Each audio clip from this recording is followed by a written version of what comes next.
না না ম্যাডাম, আমি আপনাকে সকালে 50,000 টাকা দিলাম না, আমার বাবার অ্যাকাউন্টে টাকাটা দেওয়ার জন্য বলেছিলাম। আর আপনি বলেছিলেন টাকাটা পাঠিয়ে দিব, তুমি কোনো চিন্তা করো না।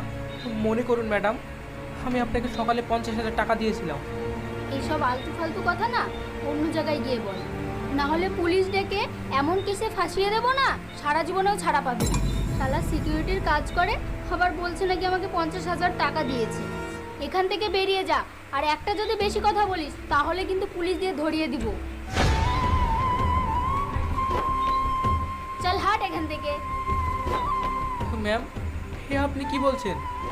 আপনার যদি আমার সঙ্গে ঠাট্টা ইয়ার্কি করার অত ইচ্ছা হয় তাহলে অন্য টাইমে করেন। এখন আমার মা অনেক সিরিয়াস, টাকাগুলো এক্ষুনি লাগবে। প্লিজ ম্যাম, আপনি টাকাগুলো এখনই ট্রান্সফার করে দেন, না হলে ডাক্তারবাবু আমার মায়ের অপারেশন করবে না। আচ্ছা তুই একটা কথা বলতো, তুই হলে একটা সিকিউরিটি গার্ড,